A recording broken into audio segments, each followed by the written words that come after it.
alongside feature films and, and so on. And he said, well, who would your ideal subject be? And I said, Martin Scorsese. And I had this feeling like, I was really curious about the dissonance between his fascination with violence and his Catholicism, and I thought, I think I could do something really interesting. And so, yeah, we called his producing partner in Docs, Margaret Bodie, and I said, like, I'm sure someone's doing this, but if not, like, I would like to raise my hand.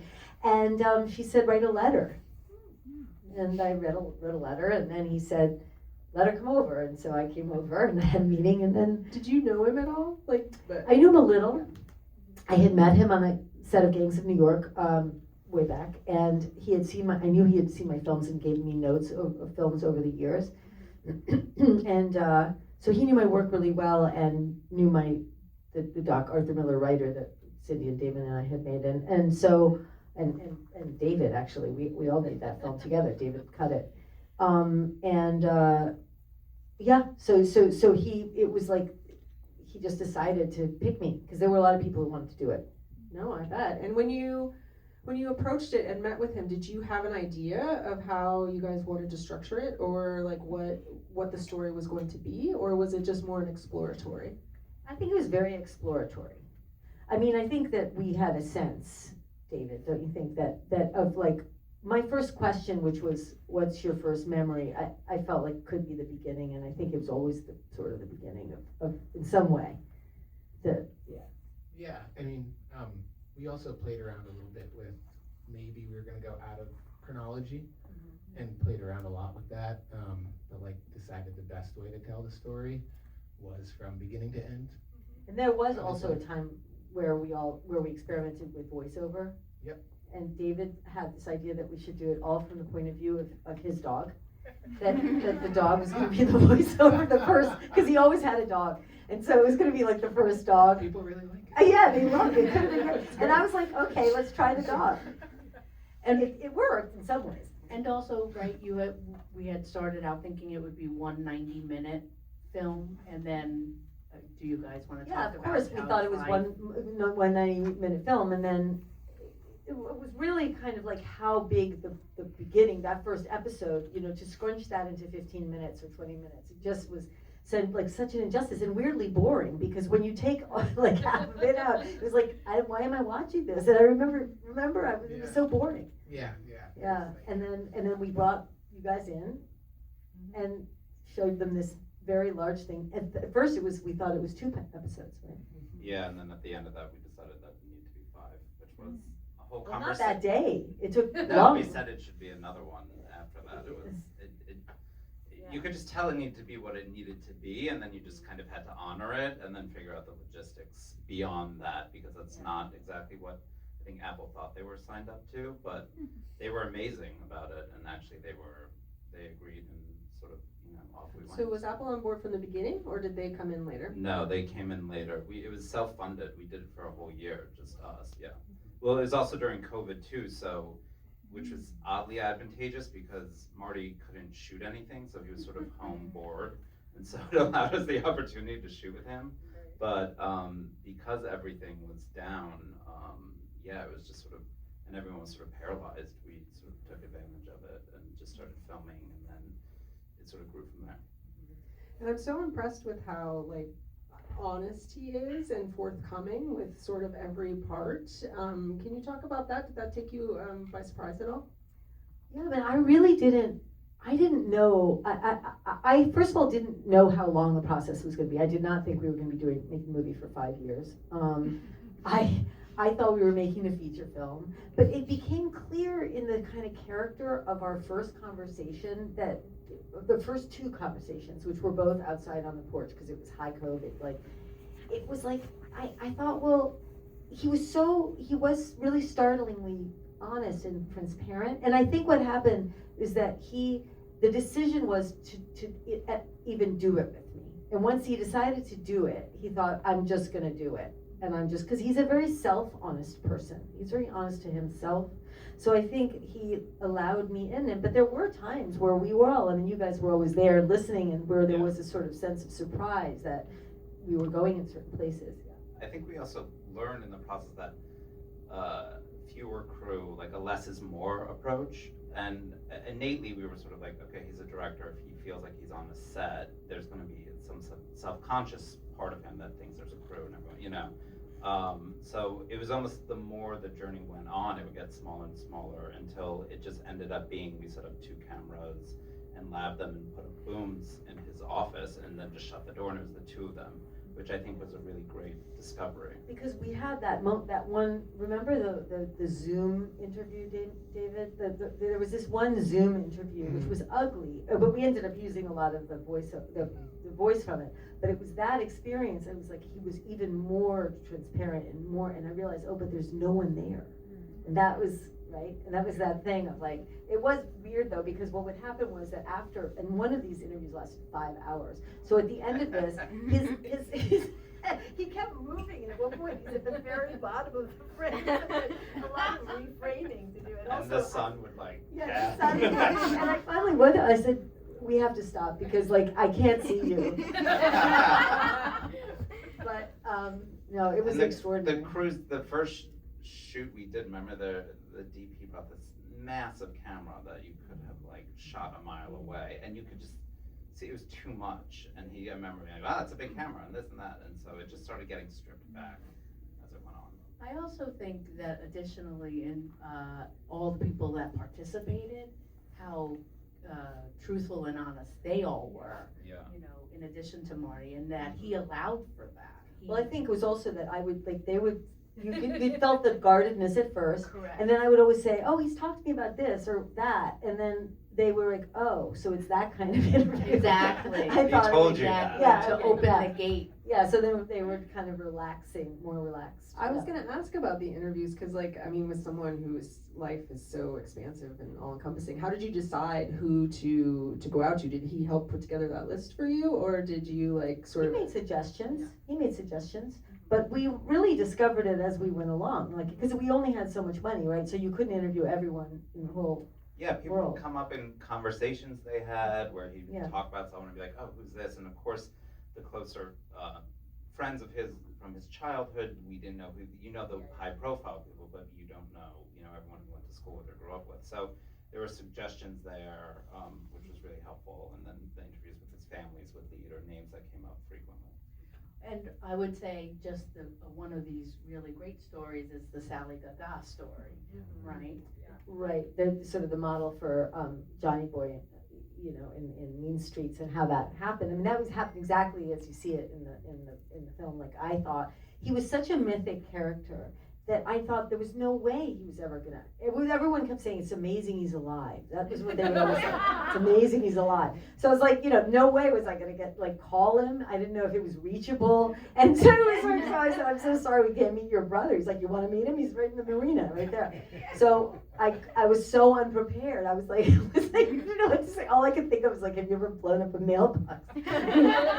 What else could I ask? But And then Marty was so stunned that you got him. he couldn't believe it. He couldn't believe it. He was like, do you know what you've done?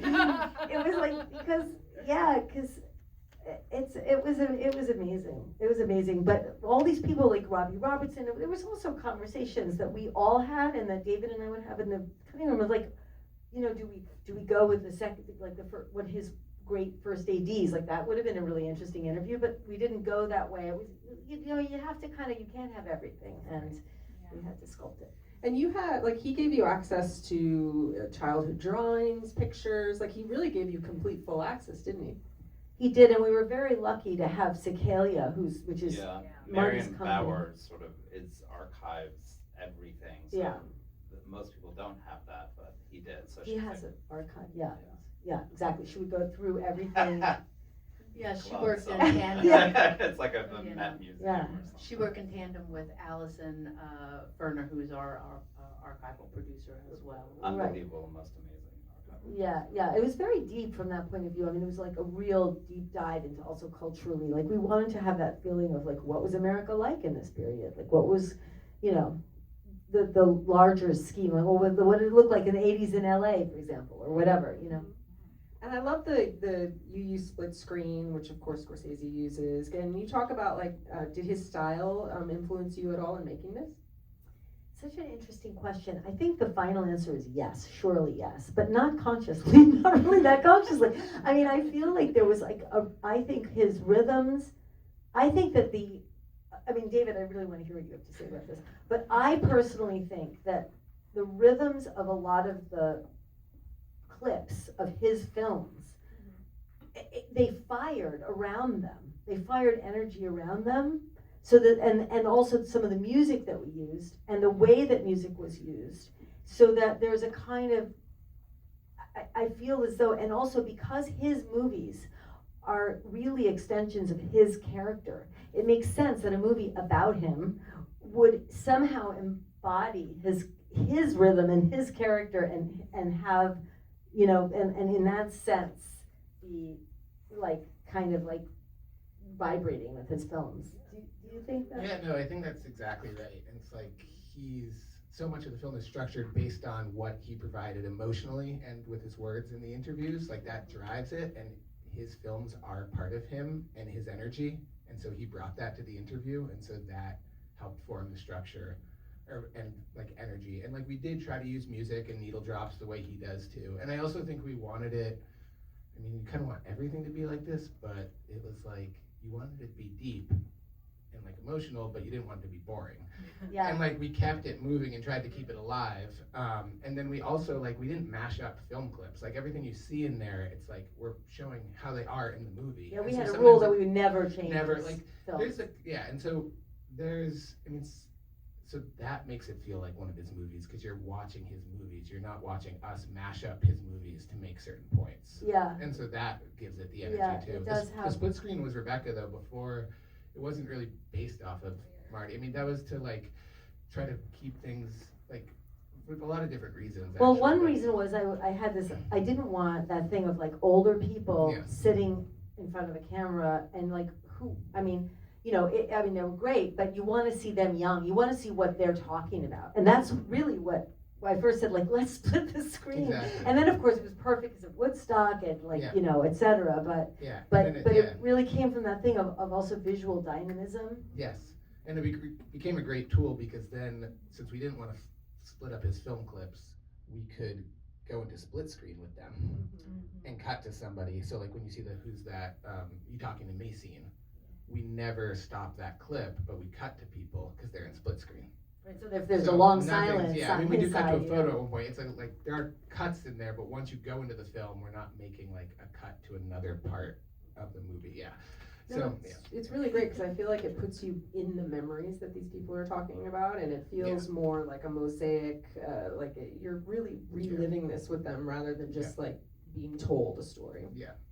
Right, I think that's a really good way of putting it. Is like that's what we all wanted, was for it to be an emotional experience, and that you're inside of, rather than it's such a hard thing. I think when, of course, you have to have sort of experts or people looking back, but it's like how to make it still cinematic was like a big challenge. And he was really hands off, wasn't he? He didn't see it until you were done. Is that right? Well, we were locked. He saw it, and I was very nervous. And then I got the word that he wanted to talk to me, and I thought, oh God. And the only things he had to say were these like really informational notes that were like, actually, it was, you know, it was this, not that. It was these. Emma says we didn't storyboard this, but we actually did, and this was the movie that was the one Right. that made me. Right, it was that kind of thing that I was like, no problem, because so you have no problem with any of that, you know. I thought you never know. I mean, there was a lot of stuff that was very personal there. He didn't question any of that stuff. He thought Isabella Rossellini's interview was hilarious. So, yeah. And prior to that, he wanted to read the transcript first, right? He wanted to Yes, read he the whole read. transcript. That's a good point. Yeah, he read a transcript which was a 3-column transcript. So everything that everyone had said, what the image was, and then what the music was. So he kind of, because he was able to kind of read the movie in a way. So yeah. I think this question's for all of you. Do you find yourself re-examining his films at all with the added context of his sort of memories in life? I've become a huge fan of New York, actually, based on learning about Hollywood during that time and his life during that time. And it's kind of like people always go to Heaven's Gate, but I think right next to it is New York, and what happened with that movie. And it's a really fascinating part of Hollywood history and his life, and there's like so much going on there. It's so rich, and yeah, I would love to see the full 4-hour cut of that. If it ever comes out, I will go to that screening. For me, it's After Hours. Oh, yeah. Amazing. King of comedy, I think. And, yeah, I mean, Alice doesn't live here anymore. I knew that I liked that film, but I mean, to me, it was like a real revelation to study the film. I mean, Wolf of Wall Street also. I mean, I was like, because it had been so pop at the time, it was so there and accepted and in your face in a way, like when I just seen it, I thought, oh, that's great, but I didn't really understand what a masterwork it was from editorially speaking, especially, and just storytelling wise. I mean, he's so free, it's insane. You know, but he makes you think that he's not doing anything, that it's all just storytelling, whereas he's breaking every single rule in the book, you know. So it was from that point, I mean, I'm hoping that what happened to us will happen, you know, to other people. No, and I think it's so lovely that he's so honest and talks about struggling and having a hard time here in LA, and just I think that a lot of filmmakers will relate to that, and like it's nice to see that he was able to persevere and what of course he's become to us and culture. We have time for a couple questions if anybody has one out there. One over here. One quick comment and then one quick question. One, I thought you guys did a great job, like you had talked about, with like showing these clips of the original films. Kind of a younger filmmaker, and it just really inspires me to want to go back to his films. It like piqued a high interest in looking at Taxi Driver, New York, and Mean Streets. Like I'm like, oh wow, I missed those films, you know, in my era, and so like super excited to go check those out. And then what was the process with approaching a network or a streaming service about this project? Like, was it always Apple, or what did that process look like? How did you pick them, or they picked you?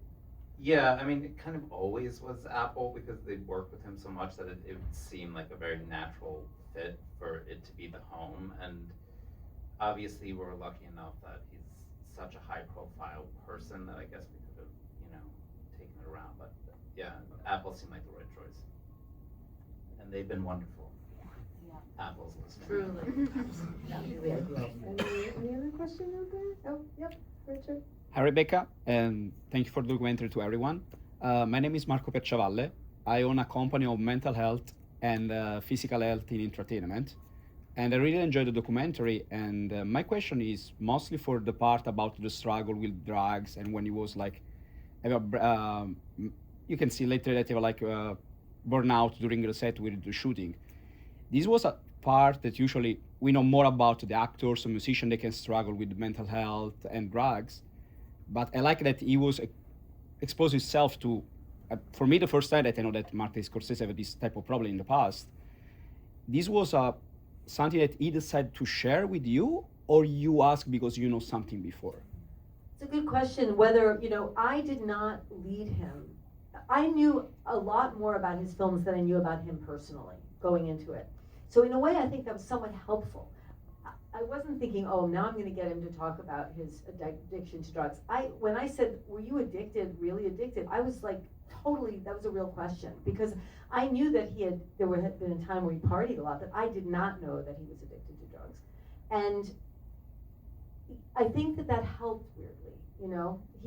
But he was open to going there. He was open, and also his struggles with mental health and near suicidal, you know, impulse and, you know, desperation after the collapse of his marriages. I mean, he really went there, and he really, because I think to him, the collapses were as important as the triumphs. You know, it was important to understand when he almost didn't get up to when he was flying high, and I think it's also how it's most human and people can relate to it the most, and he probably instinctively understood that.